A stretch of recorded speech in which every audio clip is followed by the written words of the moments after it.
an open rebuttal to critics of the Black Olmecs Theory.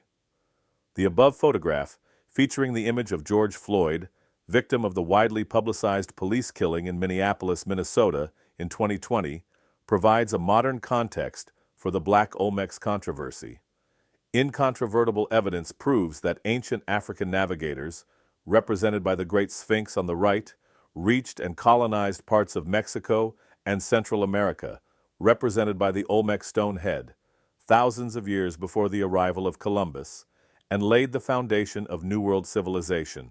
Historian Graham Hancock has written the following: "My own view is that the Olmec heads present us with physiologically accurate images of the real individuals of Negroid stock, charismatic and powerful African men whose presence in Central America 3,000 years ago has not yet been explained by scholars.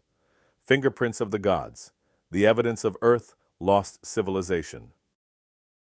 Ever since the great Atlantic slave trade that began in Africa and extended from approximately 1526 to 1867 and involved the kidnapping, deportation, and ultimate enslavement of over 12 million black people in the Americas, the world has failed to reveal the truth about the history of people of African descent. For over 500 years now, to justify slavery and to perpetuate racism and Jim Crow, prominent figures, particularly in the Western world, have degraded black people in every possible way. In the United States in particular, early legislators declared that black individuals should be designated as 3/5 of a man. Clergymen stated that African Americans were the cursed descendants of Ham, one of the 3 sons of Noah in the Bible. White scientists insisted that black people were genetically inferior subhumans with small brains and limited mental capacity. Furthermore, once scientists discovered that ancient Egypt laid the foundation of global civilization, Egyptologists removed black people from ancient Egypt, Egypt from Africa, and Africa from world history. They began to write and teach about ancient Egypt, not in Africa, but in the Near East, the Middle East, the Mediterranean, the Orient, or even the Fertile Crescent. To reinforce their racism, white scholars of every rank and persuasion consistently stated that the ancient Africans of the Nile Valley, quote, were not Negroes. No, they were dark skinned, but they were not black, but they are not Negro. Because look at the lips of the Negroes like that and the nose like this. It's not really the Egyptian origin at all. It's different, completely different. They even ignored the original name of Egypt, which was Kemet, the Black Land, referring to the earliest people of the Nile Valley.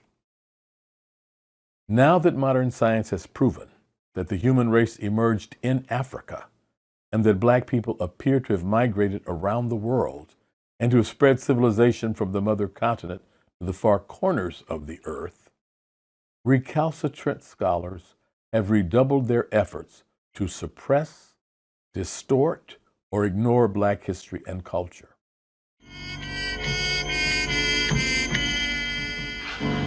Professor! I got it open!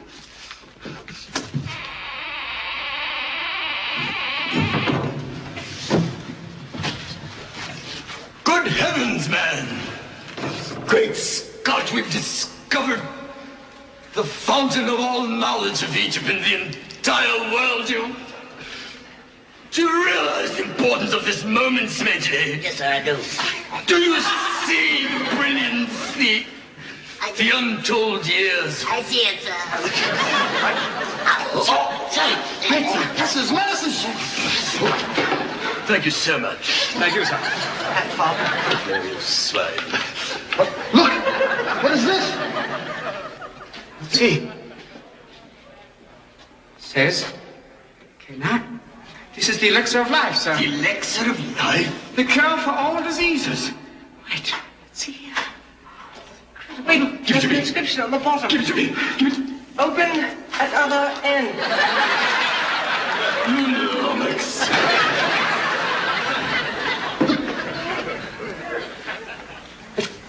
This can't be, man. What? You know what this is? What is it, Buddha? It's the book of life. Book of life. In the beginning, when man arrived on Earth, the black gods did leave their spacecraft, and they walked, and they named the beasts of the sea and the animals of the land. Heavens. And man in his blackness did walk the earth, making medicine. Medicine? They discovered type. These were all black people got down. Wait a minute. There ain't nothing in here about white. This is ours, Jack. Wait till the brothers hear this. Buddha. I'm gonna get this book out of here, baby. This tells the real tea. Check this out. Self-control yourself, don't you What see? you mean, Jack? Look at this here. Black people started the music and the brain surgery back in the year 3 BC. Yes, of course, Buddha. Man, they was getting down. This is it, brother. Yes, Everybody gonna know about this. This book. We can change the history. Civilization will be changed. By all means. Yeah, this is gonna be it.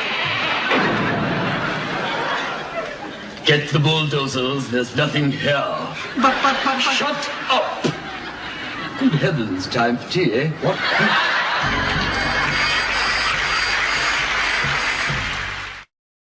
This is especially true with respect to New World studies.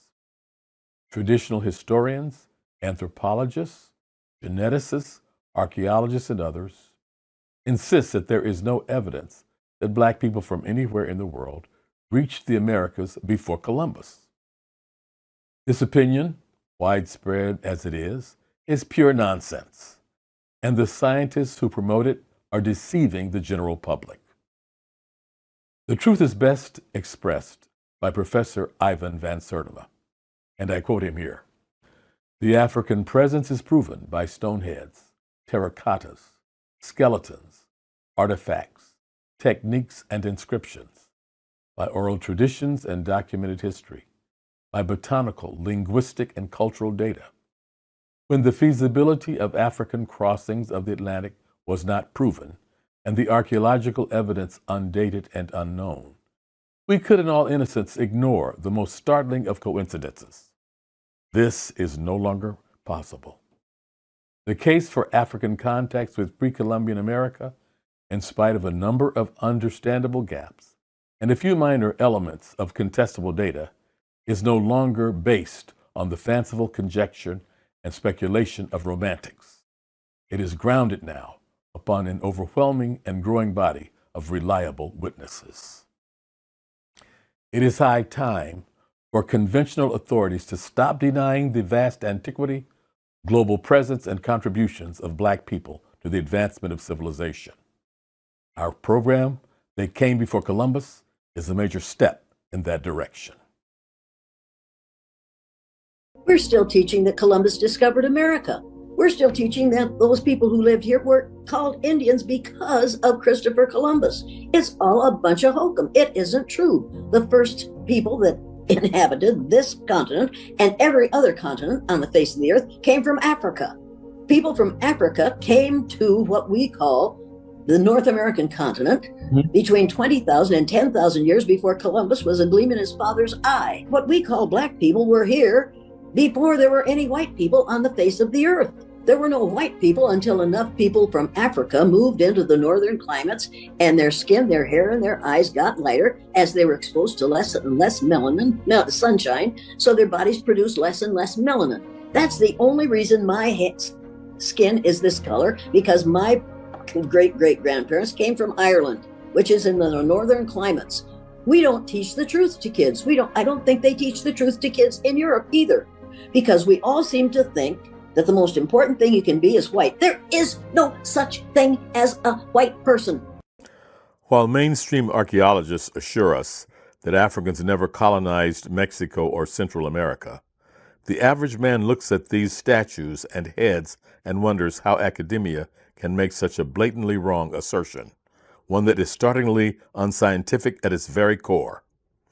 Even though it is sanctioned by the hallowed halls of academia to tell the masses of tourists and students alike that these were not Africans, one must conclude that these academics are blind, insane, or both.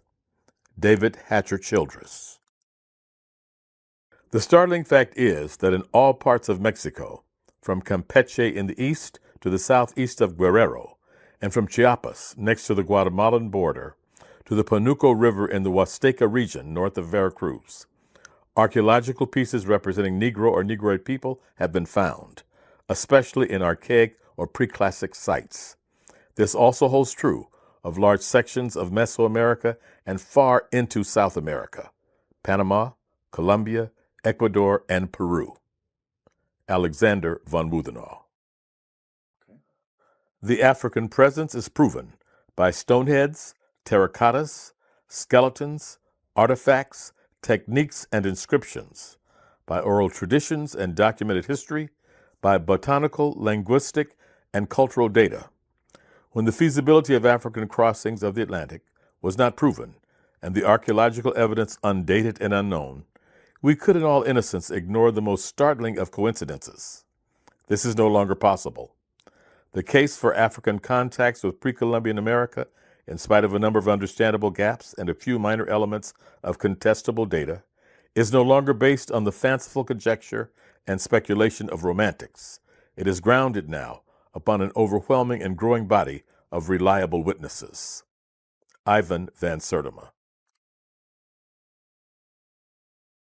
It is an embarrassing enigma because it challenges scholars and prideful nationalists to explain how people from Africa could have come to the New World not hundreds but thousands of years before Columbus, and how they could have developed, seemingly overnight, the mother civilization of Mesoamerica.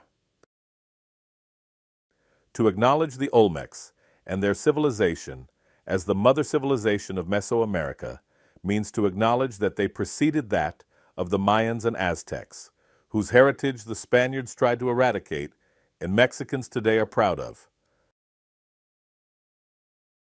Zachariah Sitchin. Any way you view it, Mexican civilization had its origin in Africa. Jose Avilacorta Calderon. My view is that the Olmec heads present us with physiologically accurate images of real individuals of Negroid stock, charismatic and powerful African men whose presence in Central America 3,000 years ago has not yet been explained by scholars. Graham Hancock. The Black began his career in America not as slave, but as master. R.A. Jarawazburi. Stop suppressing the evidence. 14 scholars and scientists who document the Black presence in ancient and medieval America. Black children must be taught the truth.